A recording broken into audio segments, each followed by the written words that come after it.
الحمدللہ رب العالمین والصلاة والسلام علی رسولہ الکریم اما بعد فاعوذ باللہ من الشیطان الرجیم بسم اللہ الرحمن الرحیم فاسألوا اہل الذکر ان کنتم لا تعلمون صدق اللہ العظیم مولا صلی وسلم دائما ابدا علی حبیبک خیر الخلق کلہم یا رب بالمصطفیٰ بلغ مقاصدنا واغفر لنا ما مضى یا واسع الکرم مولا صلی وسلم دائما ابدا علی حبیبک خیر الخلق کلہم۔ معزز سامعین کرام، اللہ کریم نے اپنے لا ریب کلام میں ارشاد فرمایا فاسألوا اہل الذکر ان کنتم لا تعلمون، کہ جس چیز کا تمہیں علم نہیں ہے وہ علم والوں سے پوچھئے گا، یا ان سے پوچھیں۔ تو آج کے یہ اس درس میں ہم کوشش کریں گے کہ جو اصطلاحی چیزیں ہیں کچھ یہ جو چونکہ یہ اس ماہ صفر المظفر میں یہ کافی سارے بزرگوں کے عرس مبارک ہوتے ہیں، جس طرح داتا علی حجویری رحمۃ اللہ علیہ کا، پیر مہر علی شاہ گولڑہ شریف علیہ رحمۃ اللہ علیہ کا، اسی طرح حضرت احمد رضا خان فاضل بریلوی رحمۃ اللہ علیہ، اور بھی بہت سارے عرس ہوتے ہیں۔ تو اس میں اکثر ان کی کرامات کا ذکر کیا جاتا ہے۔ تو میں نے یہ سوچا کہ یہ اصطلاح یعنی اس کے بارے میں پتہ ہونا چاہیے کہ معجزہ کیا ہے، کرامت کیا ہے، تو اس کے بارے میں ہم تفصیلاً کچھ گفتگو کریں گے، لیکن اس کو مختصر انداز میں ہی رکھیں گے کہ آپ ذوق کے ساتھ سنیں۔ یہ چند چیزیں ہیں۔ پہلے ہے ارہاس، معجزہ، کرامت، معونت، استدراج، احانت، سحر یعنی جس کو جادو کہا جاتا ہے، جادو ٹونا کا لفظ استعمال کیا جاتا ہے۔ تو اب اس کے بارے میں ہم اس کی تعریف اور تھوڑا تھوڑا سمجھانے کے لیے ساتھ قرآن و حدیث سے مثالیں دے کے واضح کرنے کی کوشش کریں گے۔ جس طرح دیکھیں کہ سب سے پہلے ارہاس کیا ہوتا ہے۔ میں عرض کروں کہ ہر وہ کام جو عادت کے خلاف ہو، یا اس طرح بھی کہہ سکتے ہیں کہ عقل کے خلاف ہو، عقل میں نہ آئے، اور ہو وہ کسی آلہ کی مدد کے بغیر، عادت کے خلاف بھی ہو اور آلہ کی مدد کے بغیر ہو۔ آلہ اس لیے کہا گیا کہ مثال کے طور پہ یہ فون ہے، تو فون کی مدد سے ہم دور دراز سے آواز کو سن بھی لیتے ہیں اور آواز پہنچا بھی دیتے ہیں۔ تو یہ چونکہ آلہ کی مدد سے ہے، اس کو ہم کچھ نہیں یعنی کرامت وغیرہ یا کچھ نہیں کہہ سکتے، کیونکہ یہ آلہ کی مدد سے ہے۔ تو اس لیے میں عرض کر رہا ہوں کہ ہر وہ کام جو یہ بنیاد ہے، اگر یہ بات ہم سمجھ لیں گے تو آگے جو ہم نے بیان کرنا ہے یا جو ہم نے سننا ہے اس کو سمجھنے میں ہمیں آسانی ہوگی۔ ہر وہ کام جو عادت کے بغیر، عادت کے خلاف ہو اور آلہ کی مدد کے بغیر ہو، اور ہو وہ کسی نبی سے صادر لیکن اعلان نبوت سے پہلے ہو، تو اس کو ہم ارہاس کہیں گے۔ ارہاس کہیں گے۔ مثال کے طور پہ یہ مسلم شریف میں بھی حدیث ہے، اور ترمذی شریف میں بھی، جامع ترمذی میں بھی، اور ان احادیث مبارکہ کو یہ کنز الایمان میں حضرت سید نعیم الدین مراد آبادی رحمۃ اللہ علیہ وہ پہلے اس پارے کا نامہ رکھوا ہے، سورہ البقرہ کی آیت نمبر 74، اس کے تحت لکھتے ثم قست قلوبکم من بعد ذلک، اس آیت کے تحت وہ لکھتے ہیں ان دونوں حدیثوں کو مفہوم ان کا یہ ہے کہ حضرت جابر بن سمرہ رضی اللہ عنہ سے حدیث ہے کہ آپ فرماتے ہیں کہ نبی کریم صلی اللہ علیہ وسلم نے فرمایا کہ آپ مکہ کی وادیوں سے باہر نکلے تو آپ فرماتے کہ میں اس پتھر کو پہچانتا ہوں جو بعثت سے پہلے، اعلان نبوت سے پہلے مجھ پہ سلام کیا کرتا تھا، مجھے سلام کیا کرتا تھا۔ اور اسی طرح یہ ترمذی شریف میں یہ دونوں حدیثیں موجود ہیں حضرت علی بن ابی طالب رضی اللہ تعالیٰ عنہ سے کہ حضرت علی کرم اللہ وجہ الکریم فرماتے ہیں کہ نبی کریم صلی اللہ علیہ وسلم کے ساتھ تھا تو آپ تشریف لے گئے مکہ کی طرف باہر، تو جو پتھر جو درخت سامنے آتا تو وہ کہتا السلام علیکہ یا رسول اللہ صلی اللہ علیہ وسلم، قربان جائیے سبحان اللہ، کہ جو پتھر اور درخت آتا تو وہ سلام کرتا۔ تو یہ سلام کا سننا، یعنی پتھر کا درخت کا سلام سننا، یہ عقل کے خلاف ہے اور اللہ کی مدد بھی نہیں ہے کوئی۔ تو یہ چونکہ نبی کریم صلی اللہ علیہ وسلم نے ابھی اعلان نبوت نہیں فرمایا، اعلان نبوت فرمانے سے پہلے اگر ایسا کوئی کام نبی سے ثابت ہو تو اس کو ارہاس کہتے ہیں۔ اور آپ نے فرمایا کہ میں، یعنی جب آپ نے اعلان نبوت فرمایا تو اس وقت آپ نے یہ بھی ساتھ فرمایا کہ میں ان درختوں اور پتھروں کو آج تک نہیں بھولا جو مجھے بعثت سے پہلے سلام کیا کرتے تھے۔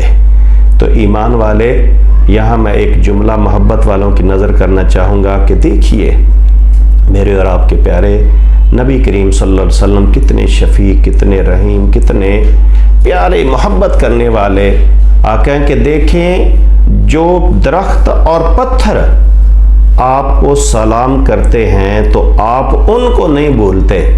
تو اگر ہم نبی کریم کی ذات پہ سلام پڑھیں گے یا سلام کریں گے تو وہ شفیق آقا یقیناً ہمیں بھی نہیں بھولیں گے۔ یعنی جو درخت اور پتھروں کو نہیں بولتے وہ انشاءاللہ ہمیں بھی نہیں بولیں گے۔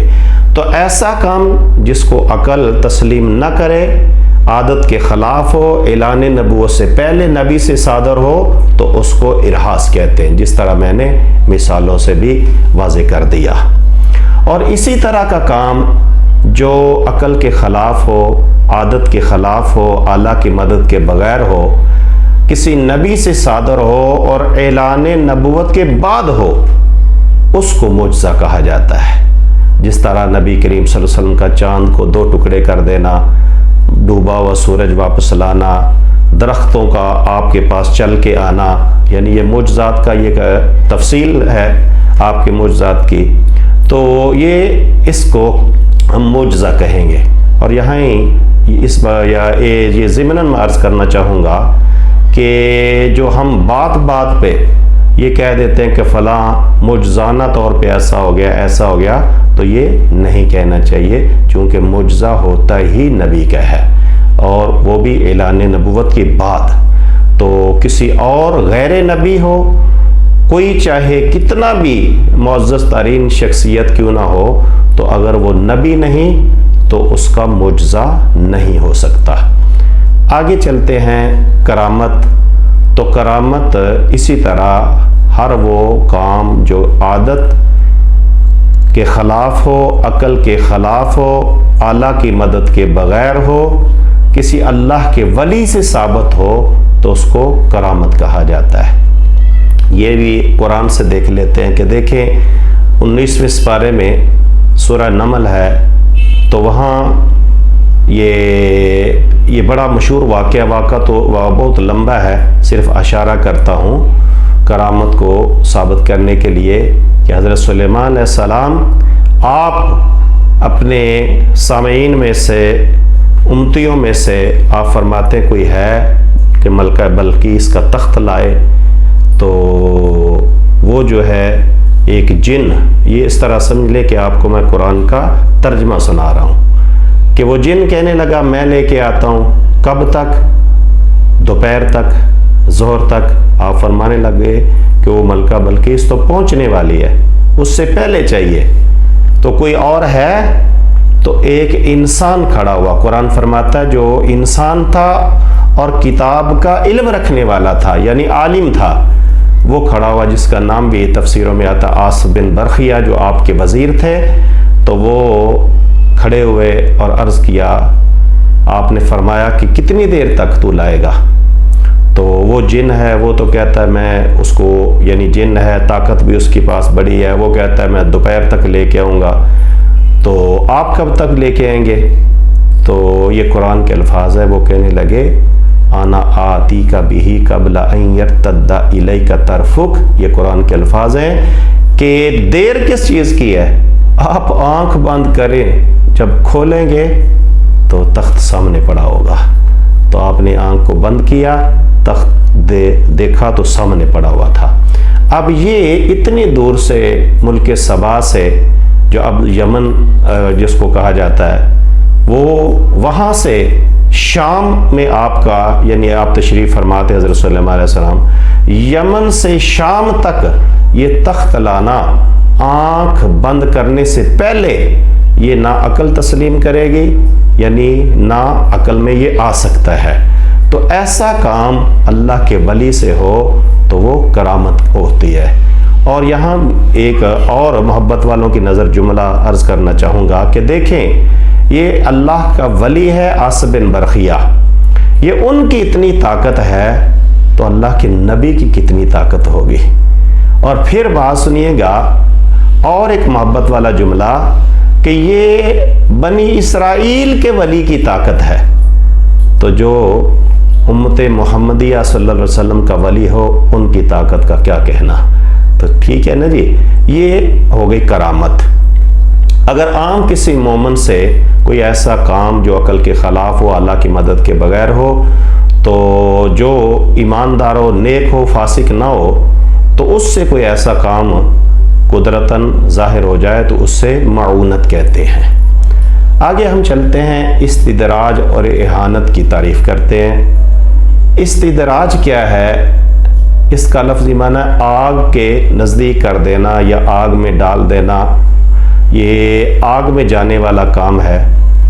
تو غیر مسلم ہو تو اس سے کوئی ایسا کام جو عقل کے خلاف ہو، اعلیٰ کی مدد کے بغیر ہو، وہ کام صادر ہو اور ہو وہ اس کی منشا کے مطابق، یہ بھی یہاں توجہ رکھنی ہے کہ منشا کے مطابق، یعنی جو اس کا ارادہ تھا اس کے مطابق ہو، تو اس کو استدراج کہتے ہیں۔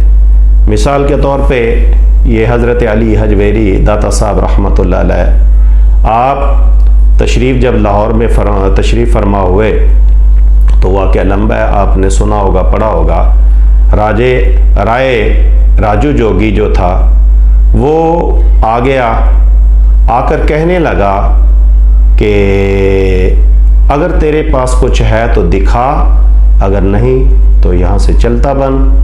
تو آپ نے آگے سے فرمایا کہ میں کوئی شعبدہ باز تو نہیں کہ میں تجھے کوئی ایسی ویسی حرکت کر کے دکھاؤں۔ مثال کے طور پہ جس طرح یہ مداری گھر ہوتے ہیں تو کیا ہوتے ہیں، ڈبے میں لوگوں کے سامنے وہ مٹی ڈالتے ہیں تو مٹھائی نکال کے دکھا دیتے ہیں، تو یہ ان کی شعبدہ بازی ہے۔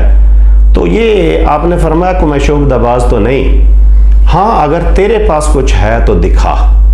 تو اس نے کیا کیا، یہ اپنے ثقیل جسم سمیت وہ ہوا میں اڑنا شروع ہو گیا۔ تو آپ مسکرائے اور آپ نے اپنی کھڑاؤں کو، یعنی جوتیوں کو حکم دیا کہ جاؤ اس کو نیچے لے آؤ، اور آپ کی جوتیاں اس کے برابر نہیں، اس کے سر کے اوپر گئی، یعنی اس سے اوپر پرواز کی۔ جب اوپر ہوں گی تو پھر ہی سر پہ لگیں گی نا، تو وہ اوپر جا کے اس کے سر پہ برسنا شروع ہو گئی۔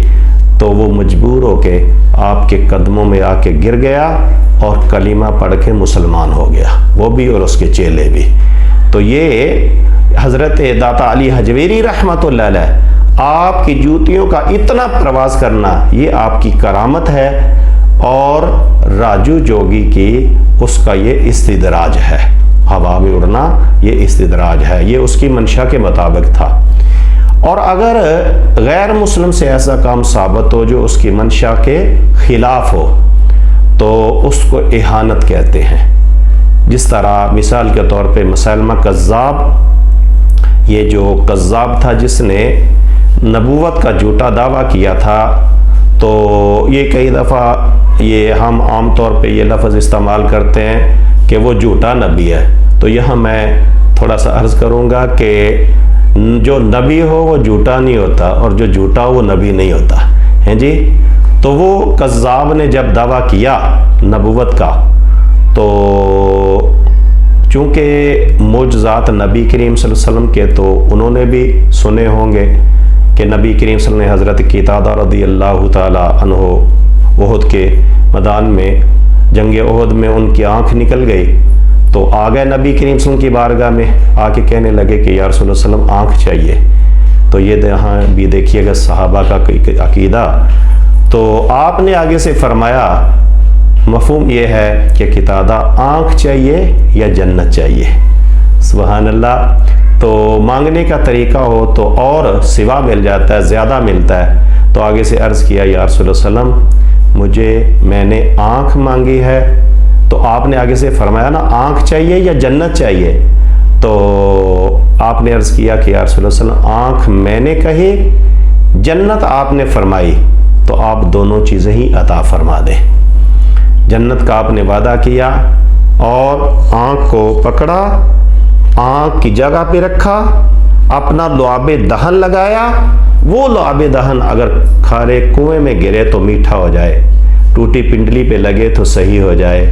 وہ حضرت علی کرم اللہ کریم کے خیبر کے میدان میں جانے سے پہلے اگر وہ آنکھ لگے تو آپ کا یعنی یہ لعاب کی برکت سے حضرت علی کرم اللہ وجہ الکریم دکھتی ہوئی آنکھ صحیح ہو جائے.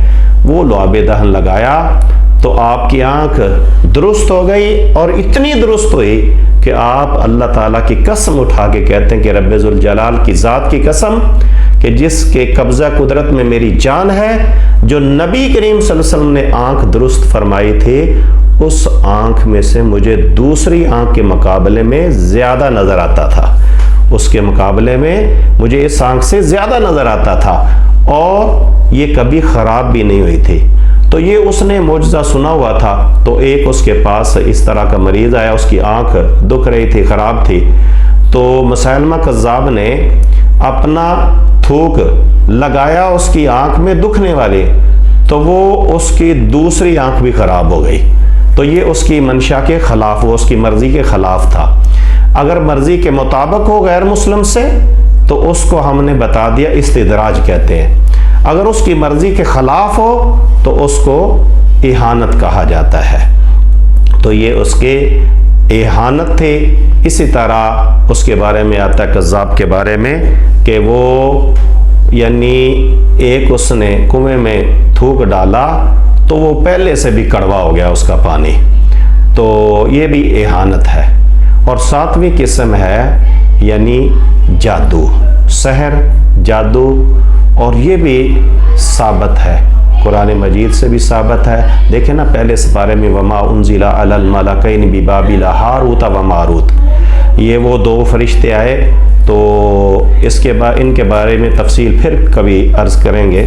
تو میں عرض کروں کہ وہ آتے تھے، لوگوں کو جادو سکھاتے تھے اور بتاتے تھے کہ یہ میاں بیوی میں فرق کرتا ہے، یہ ایسے ایسے تفریق کرتا ہے. تو وہ اس سے بھی ثابت ہے. اور پھر آخری دونوں جو صورتیں ہیں، سورہ فلق اور والناس معوذتین جن کو کہا جاتا ہے، ان کا شان نزول دیکھیں تو وہ بھی جادو کے توڑ کے لیے، لبید بن عاصم اور اس کی بیٹیاں جادو کرتی، ان کے توڑ کے لیے یہ دونوں صورتیں نازل ہوئیں. تو اس لیے یہ ساتویں قسم ہے سحر، جادو.